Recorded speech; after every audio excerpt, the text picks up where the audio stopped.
Welcome to Leadership Matters, a podcast from the Bailey Group. I'm your host, Kaylee Thomsen, president of and partner at the Bailey Group, where we believe better leaders create healthier workplace environments, healthier humans, and a better world. On this show, we explore real stories, practical insights, and honest conversations to help you lead yourself and others better. Thanks for joining us. Let's dive in.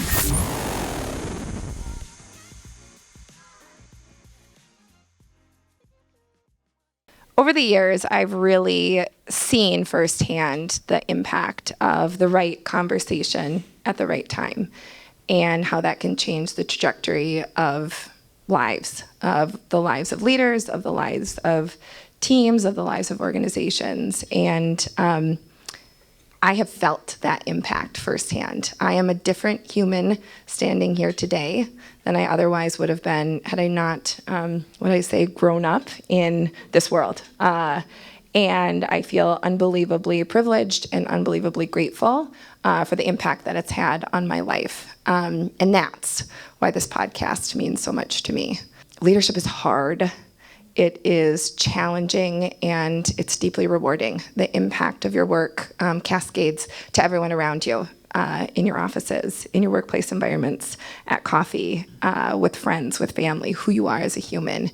And the mission of the Bailey Group is really to create spaces for people to slow down, to understand themselves better, to reflect, and to make choices.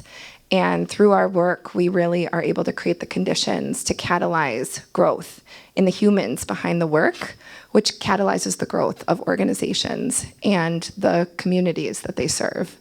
And so I couldn't be more excited to be launching these authentic conversations with practical insights alongside so many wonderful humans that all band together to make this happen. And to celebrate the launch of the podcast, we talked about what better way than to get these esteemed individuals up on the stage for a panel discussion. One of my intentions with the podcast was sort of to pull the curtain back on what happens in executive coaching and how do leaders really grow and change and be more effective and maximize the effectiveness of themselves and their teams and their organizations. And so our panel discussion is focused around some of those critical decisions that have changed the trajectory of these folks' lives, and also the thing that doesn't get talked about a lot, the mistakes, the challenges, the things that are easier to ignore or forget or gloss over. And so I want to welcome all of my wonderful season 1 interviewees up to the stage, and genuinely thank all of you for sharing your heart and your soul with me over the years, and also through the podcast and through our panel this morning. I could talk about each of these folks for hours, literally. I'm not going to do that. Instead, I think what's going to be more interesting is for each of them to introduce themselves and really what lights them up about this work. Why have they chosen to devote their time, talent, energy, passion, and really being to this work?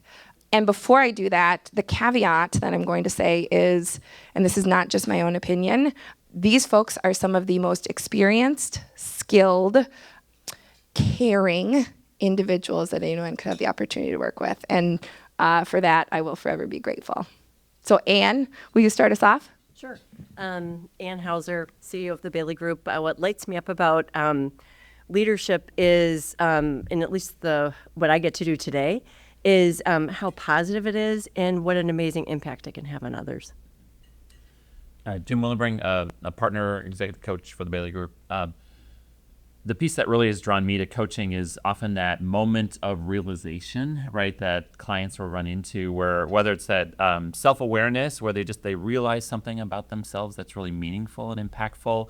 They realize something about the situation that they're facing, but it's often that spark or that moment.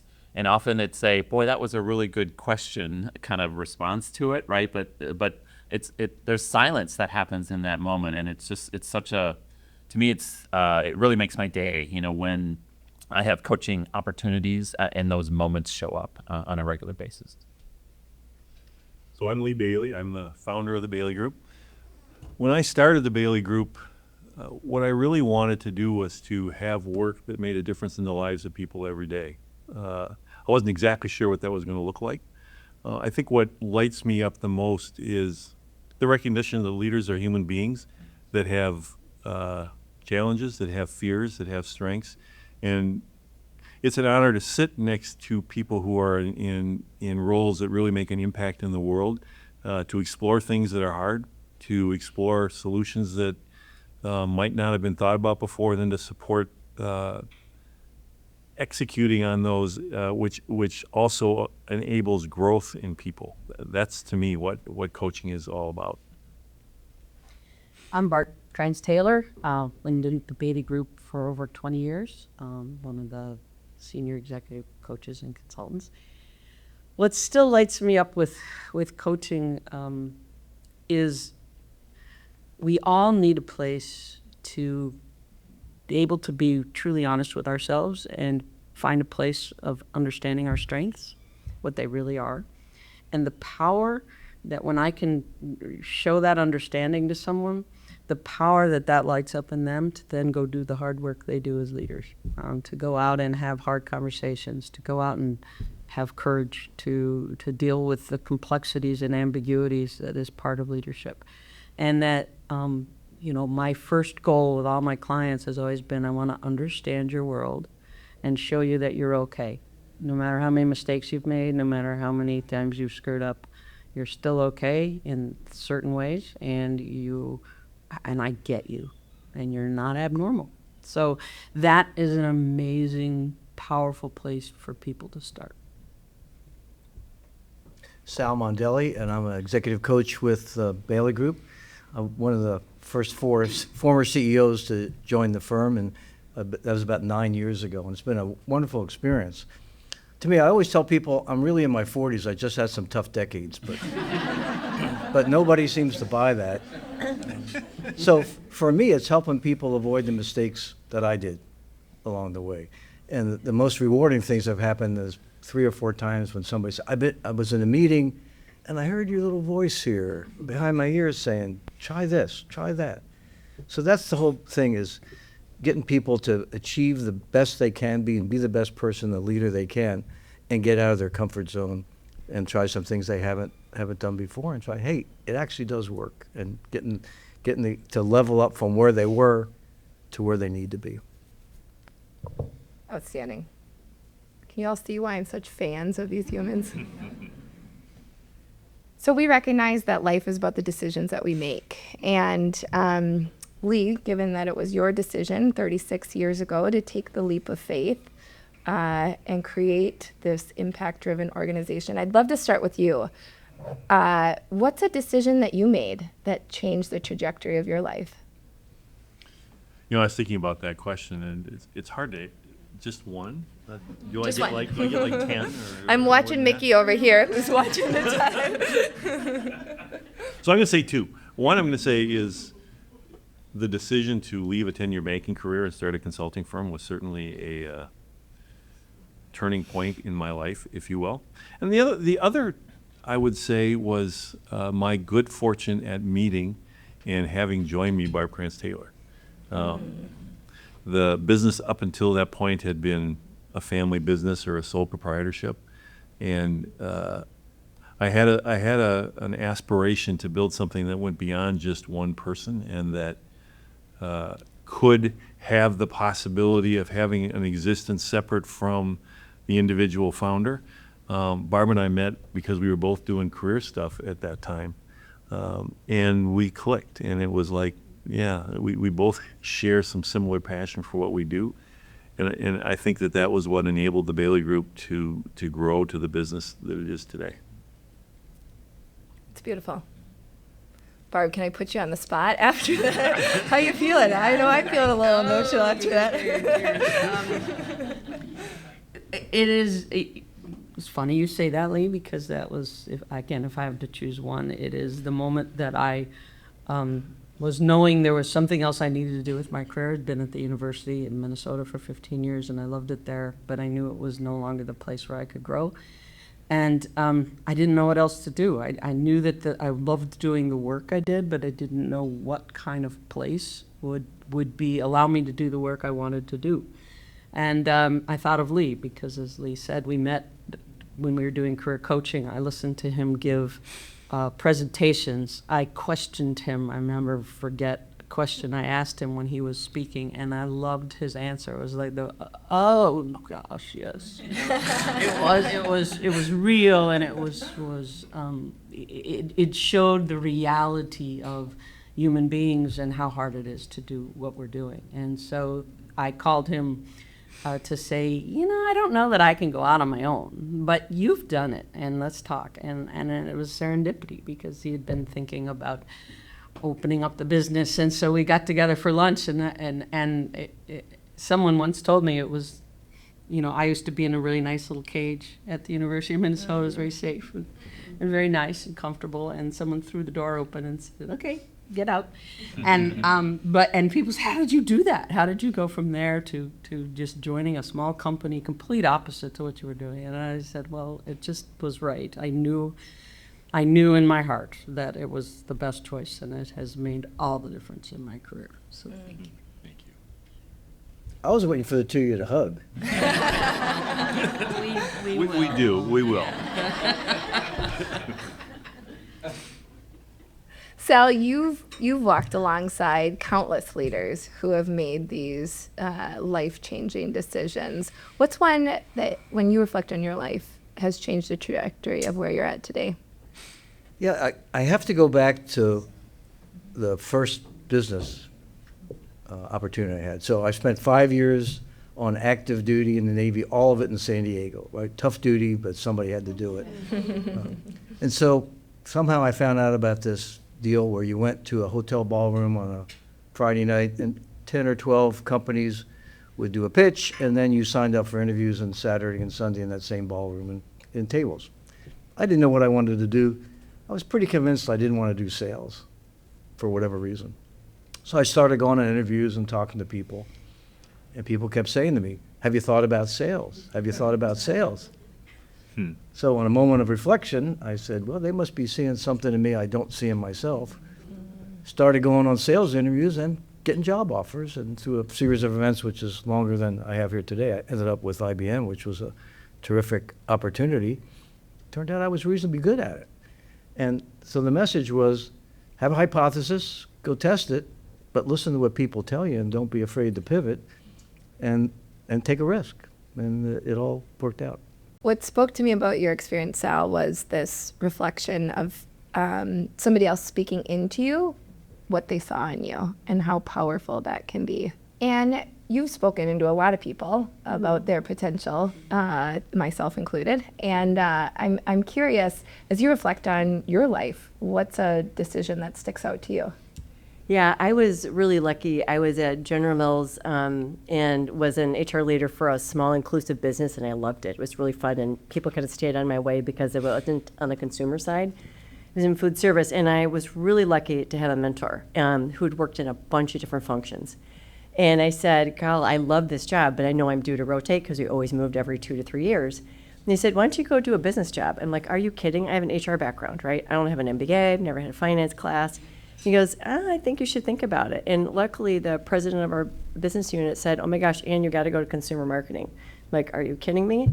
And so anyway, I moved to be a brand manager on a Cinnamon Toast Crunch and French Toast Crunch. It was a $150 million business, very profitable, 4th largest cereal that they had, and had to do the business plans, had to work in advertising, had to do the product forecasting, had to put in the amount of quantities that they had to produce at West Chicago and not screw it up, had to figure out how much to do on promotions. And what was great about it is it got me comfortable with the numbers, because that was clearly not where I'd had my training. And I don't think I would be in this role today without having done that. It gave me a lot more confidence to move into senior leadership jobs in HR because I understood the business a bit more. I always had really good finance partners to ask questions of, but I think that made a huge difference. So it was having someone else who saw something in me, a boss who was supportive of me, and an HR function, because they're kind of taking a bet, like, can she do this and not, blow it up? And felt really blessed by that opportunity. That's really neat. Amazing. And Jim, I think of your LinkedIn, and it mirrors mine in a way of it looks like a pretty linear career progression. I'm curious, as you reflect on your life, what's a decision that sticks out to you? One of them was about 10 years ago. I was approached, when I was at Medtronic, hey, do you want to participate in this coaching program? Right, we're trying to train internal leaders related to coaching, right? And so, I thought, hey, I've done mentoring before. I've done that a lot. I've led people, so I thought, hey, sure, I'd be glad to. It sounds really interesting, right? And so, as soon as we started getting into the training, the first day of the first week of our training that we went through. And this was 25 other leaders within the same company. So I knew a number of these folks, and half of them were senior leaders in HR, okay? They actually asked, is anyone willing to be coached on a topic, right? On a real topic in front of everyone else, right? As just in service to the learning of everybody else. And somebody volunteered, and it was quite a topic for that individual, right? And we saw the kind of the process and the magic of coaching play out in front of us. And my initial reaction was, I would never be able to do that. I would never be able to get up in front of an audience like that, right, and do that, right? Well, over the course of the other weeks of coaching training that we went through, I realized that the essence of coaching and of leadership is vulnerability, right? As that piece there, right? And so I made a decision at that point in time to really saying what would need to be true for me to actually be that demo client, right, in one of these training sessions in the future. And by the time the last training week was coming, I finally had the courage to raise my hand, right, and volunteer for that. And I did it, right? And it was one of the most difficult things, because here I'm in front of a bunch of leaders at your own company, right, bringing a real coaching topic in front of everybody else. And so for me, that was, to me, it really shifted in my mind the concept that this is not mentoring. This is something really different, and it's both this vulnerability, this taking risks, is not only in service to being a really good coach, but it's fundamental to being an excellent leader at the same time. They're intertwined, and so that to me really launched me on this path of coaching as a profession, is something that I really wanted to get good at. So. It's really neat. I'm just sitting here reflecting on all the stories that each of you shared, and it's interesting how even the smallest of decisions can really impact things, and maybe not immediately, but over time, you can turn back. And I'm thinking about the day I walked into the Bailey Group for the first time ever and interviewed for the office manager position.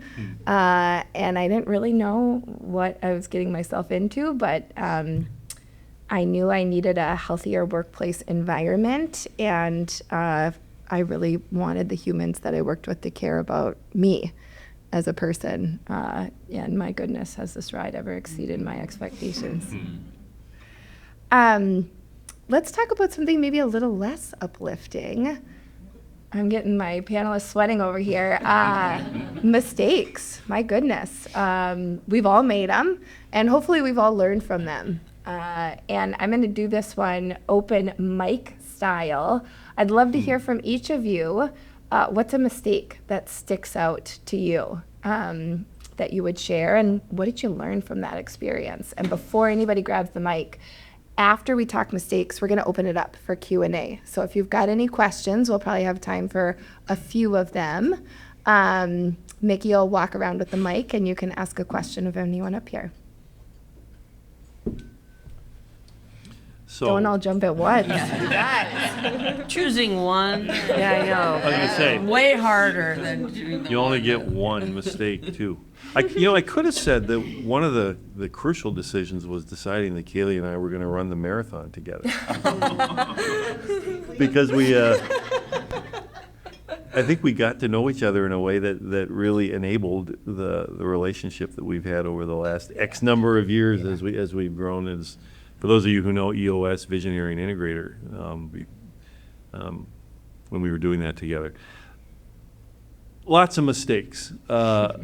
I think the one that I think about the most is, and I guess I would just generalize, times when I needed to be more authentic with people about what was okay and what was not okay from a behavior standpoint, from a performance standpoint, and times when I didn't address issues that I needed to address more urgently in a more timely way. And one of the things that I learned from that was by not doing that, I put myself in a position where we couldn't have that conversation and then proactively do what we needed to do about that.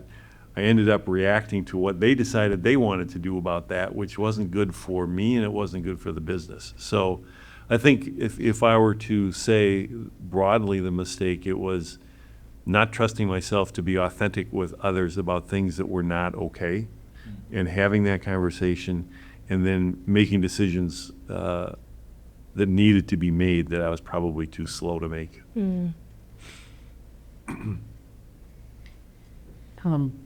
Try the one that I can talk about publicly. Wow. Safe space, Barb, safe space. Is about conflict at work. I remember once getting into a very heated, loud discussion with a coworker at work, not at the Bailey Group, but, and I was convinced in my heart that I was morally correct. And we were sent to the employee assistance program to go work this out. And of course, I thought, oh, as soon as they hear my side, I'll be the one who's right. Well, that's not exactly how it worked out. And the first thing that the EAP counselor said was, is this how you guys want to be seen? Is this, do you really think that what you did was good? I don't care who's right and who's wrong, but is this what your reputations are at risk? And do you want that to be what you're talking about? And I just sat back in my chair and realized that a lot of things about conflict, that it's very emotional. When we get caught up in it, it is really hard to keep your balance. And that, one of you wants to be right and the other one doesn't want to be wrong. And so just the power of it, there was a lot of tears, there was a lot of crying for me, which not always comfortable, but that's when it was authentic. And I worked it out with this coworker, and we became really good friends and very good coworkers because we were both honest in our apologies. We were honest about what was going on inside us when these things happened and how it turned out that way, and we turned things around. And so it taught me a lot about conflict, which I'm getting involved in more and more these days, is working with teams that are in conflict. And it used to scare me. I used to not like it, and now I kind of like it because I see that if we can get people to back off all those strong emotions but be able to speak your truth about what's really bothering you, because there's something real there. When you're upset, there's something real that's been triggered in you, and you need to get that. You need to be honest about that, but not totally honest. Again, there are words you can choose to use and rules of engagement that you can do. So anyway, so that was just so embarrassing to have been that. And what a gift to experience that so early in your career. But what do they say? The 3 sweetest words in the English language are not "I love you," but "you were right." So, I can go next. I had an early experience in my career. We're actually Amy and I actually shared a similar job when we worked at Medtronic. I was a field engineer, and I was working at a hospital down in Nashville, Tennessee, and they were out of a certain cable, right, that they needed for a surgery that was coming up. I was a kind of biomedical engineer, and I essentially provided them a replacement that was wrong. Okay. And they had a procedure that was going on a little later that morning where they needed to use that equipment, right? And it didn't work because I gave them the wrong cable. And so the surgeon broke scrub and was able to get something else, was very angry, called my manager and said that he should fire me because of that mistake, right? And so he called me very quickly. He said, "Jim, put your football helmet on, okay? And go in there, and do you know how to apologize correctly?"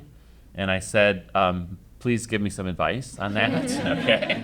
And he said, apologize directly, own it. Don't make any excuses. Acknowledge the impact of what you did, and then talk about how you're going to do better next time, right? And what you commit to doing there, right? And so I did that, in front of a very well-known, cardiac surgeon, right? That piece of it, and who essentially wanted me to be fired from the job. It was one of the most difficult conversations I've ever had in my life, right? But it taught me a lesson of how to apologize, right? But also just the value of doing that the right way and apologizing, and actually the concept I learned, and it took a little bit of time to warm the relationship back up again, but we actually had a stronger relationship later. I mean, it's the whole concept in marketing speak of service recovery, right? It's not that you don't make mistakes, but it's how do you respond when you do, right? And that can actually strengthen relationships if you do that in the right manner. And so it was a really early, very valuable lesson for me, incredibly difficult, because I understood part of my personality was to avoid conflict, right? And that put me right in the middle of one of the most significant conflicts that I had experienced that. So, What a great example. And I'm picking up a theme around leaning in to the difficult conversations, to the conflict, and a stronger connection, stronger relationships as a result of that. So mine is more around worldview. So back when I was at General Mills, I remember getting calls from headhunters, and they'd call and say, "Hey, we've got this job, and it would be really great." And I was so focused on what I was doing, and I'm not interested. It took me a while to figure out, even if you're not interested in the job, talk to them about what's going on in the world, right? I was so narrow on my perspective, just what am I doing day to day and my family. It wasn't like I was busy, I was. But if anything, I'm like, turn your view outside the company, right? Think big picture. What's going on in the world outside of your day to day? And it took me a long time to figure that out. And then I would talk to recruiters, even if I wasn't open to going, just to say, okay, what are people looking for? What's going on in the market? What are you seeing in terms of jobs? And all of you who are recruiters totally get this. I should have talked to you a long time ago. But just, what is going to serve you in terms of a perspective and a worldview? And then building relationships. So I got even smarter to say, hey, I know some people who might be interested. Would you like an introduction? Blah, blah, blah. And anyway, so I would say when I work with clients now, a lot of them will end up talking about building their external network, keeping relationships. And if there's maybe two things I've learned about myself is I was way too task-oriented and not relationship-oriented enough. I have tried to flip that about 100 zillion%, because I think the relationships are much more important. I could have gotten so much more done if I'd had more effective relationships, and when things were difficult or hard, gone to the relationship first and then talked about it with the person rather than following a policy or doing some task. And same thing with kind of my life. Just keep these relationships going, keep building and building, say yes to things rather than no to things. And so I think it's kind of that perspective or mindset is really what I learned most about myself and had to shift because it wasn't, what I was doing wasn't serving me well. That's really good. The power of mindset. And what success really looks like. Yeah. So early on in our careers, I think a lot of it is what we do day in and day out. And what you're talking about is how we exist and create relationships. Thank you for sharing that. So, first of all, I was interested to hear Barb's comment about conflict because what you don't know is she is a diehard Yankees fan. And I'm a diehard Red Sox fan. Yet we are still friends. So we both learned along there. When I think back about this, a lot of those situations have to do with things, why did I say that? Or why didn't I say that? But we'll put that one aside. So this is a situation about 10 years ago. I'm CEO of this company, and this falls under the category, I knew better. And we had a problem with our vendor for medical insurance, gave us some advice, which turned out to be not legal to do. And I found out that they knew about that before they told us. So I didn't want to go talk to them, myself and my HR director. We go off and find all these other things out. And I go back and I go see the vendor, and I confront him with it, and he threw me out of his office.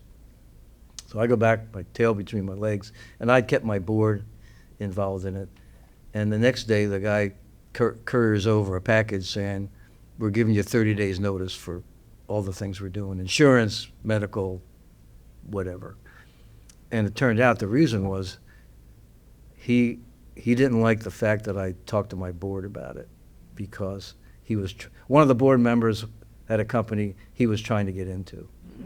I didn't know.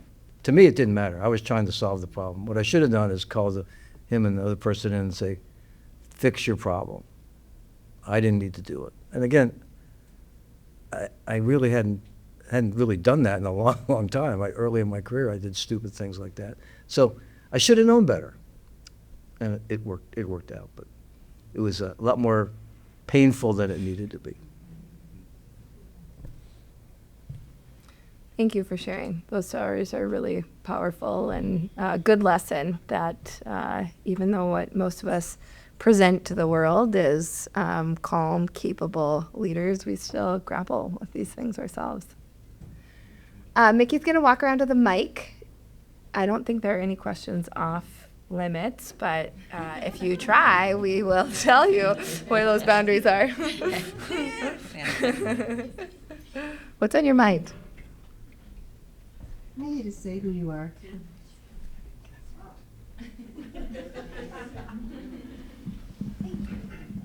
Good morning. I'm Libby Doran with Doran Leadership Partners.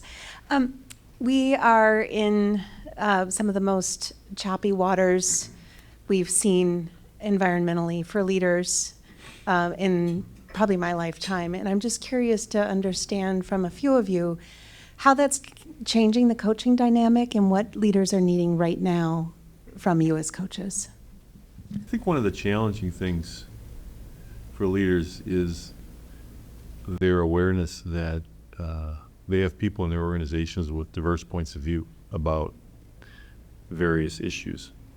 And yet each leader also has their own point of view about what's happening in the world right now. So I think the dynamic is conversation about what does it mean to be the leader in an organization, and to, on the one hand, be able to speak authentically, but on the other hand, to recognize that you also are seeking to be inclusive in the organization. So I think there's more conversation than there used to be about what should this communication sound like? What should this communication look like? How should I approach this situation? Because I think people have very deep feelings about what's happening in the world right now, and people are deeply troubled by what's happening in the world right now, regardless of the lens through which you look at that. And that's reflected in organizations as well. Yeah, I guess I'll just add two things. One is there's in a number of the clients I've been working with, there's often we're just not going to make a decision. We just don't know. We're just going to wait. We don't know what to do. We're just let things play out, right? And so there's this kind of pullback element that I've been feeling, right, or been experiencing with a number of the leaders I work with. And I think the opportunity is not to try to figure everything out in advance, but what can you do, right? How do these different scenarios, how might they play out? And so the fear, I think, that they and their organizations have right now, and anxiety about how things might play out, and whether it's the financial impact of tariffs or who knows what, right? But the interesting piece of it is to partner with them on what are the different scenarios and how can they get their arms around not necessarily the only right answer, but what could the different types of answers be, and are there some no-lose moves that they can make regardless of how these different scenarios play out, right? And so I think that's a key piece that I think from a kind of strategy or options in front of people, that it's not, you don't have to sit on the sidelines and wait.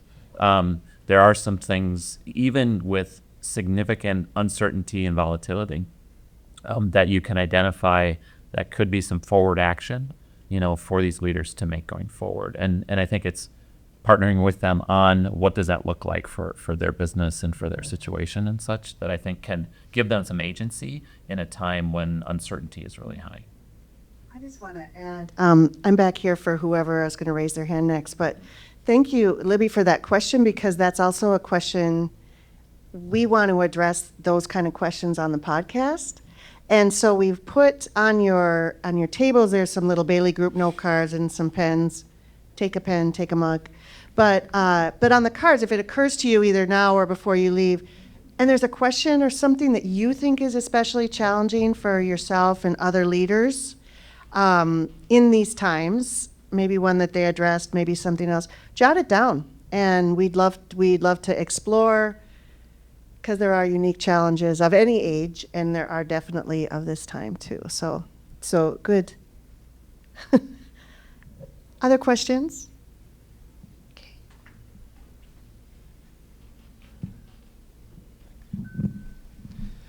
So I just want to say thank you for sharing your mistakes.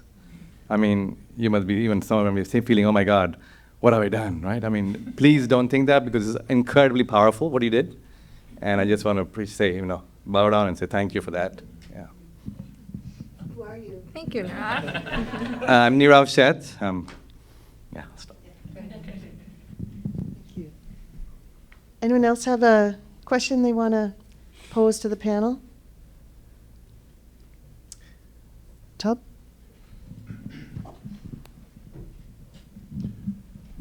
My name is Tom Burke, and my question is, a lot of the leaders in this room, a lot of leaders we deal with,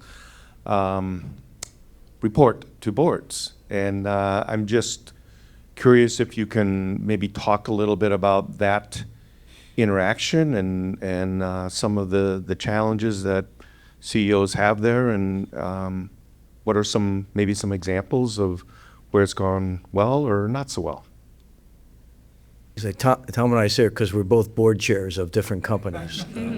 So we've seen both sides of that equation. And I've served on boards where the CEO tolerated the board. Bad situation. Should have been fired. I left the board and he got fired a year after. So it's got to be a partnership. And people got to respect the fact that you work for the board. You might be the smartest person in the room in the world, but you still have a board that you report to, and you need to respect that. Now, you don't have to like them, right? You don't have to go out and have a beer with them, but there's a relationship there that needs to happen. And you need to have that with all the board members. When I worked for a board, I made sure I talked to all the board members in between. If there was one time it was a key issue, I needed to fire the CFO, and I told the board chair, the finance chair, and one of the people in the governance that was a lawyer. I worked with all three of them without telling the rest of the board, and announced it to them afterwards. I think that was a prudent thing to do. Nobody complained about doing that. So sometimes you have board members that you don't respect for a whole host of reasons. You got to suck it up and deal with it. Is one person's opinion. Maybe something I would add to that. I think for having worked with lots of CEOs, the interesting challenge is, on the one hand, yes, the need to respect the fact that you work at the pleasure of the board, if that's the language you want to use. But on the other hand, as CEO, you also can't act subordinately to the board. You need to act as a peer to the board, even though in some sense you're not, because if you are in the position of I'm just taking direction from the board, or if you're not able to speak with assertiveness with the board, that doesn't serve you well either. So the conversation I often have with the CEOs I coach is, yes, you need to be respectful, you need to build relationships, but you also need to come into the board, because as CEO, you are also a board member, and you can't be submissive to the board either, or you won't have the influence that you need to have in order to be successful. Yeah, I'd add to that somebody told me once that during your career, there's always going to be a situation where you're going to bet your job on something. So you got to pick the hill you're willing to die on, for lack of a better term. And yeah, I would agree with that 1,000%. Yeah, I have a client who had someone on their board who was, I think, a big contributor financially, but not steeped in business, and so they weren't very helpful in terms of being the board chair. And so they expanded, I think they changed their board structure and then created an executive committee, so they had more support from a group of people with more of a business and financial background. And I think that helps. So sometimes there's also autonomy that you might have as a CEO in terms of the construct of your board, what maybe you're missing, if you need some skill sets or capabilities you don't have. So maybe just to think about how your board might be able to serve you more effectively and in different ways if you feel like you've got some gaps. So I think it's a great question, Tom. Thanks for joining us for today's episode of Leadership Matters. If today's episode resonated with you, would you do me a favor and share it with someone you care about? To learn more about the work the Bailey Group is doing in the world, check us out at thebaileygroup.com or follow us over on LinkedIn. We love sharing useful articles, helpful resources, and valuable tools to help you expand your leadership capacity. Like and subscribe, and join us next time for more honest conversations.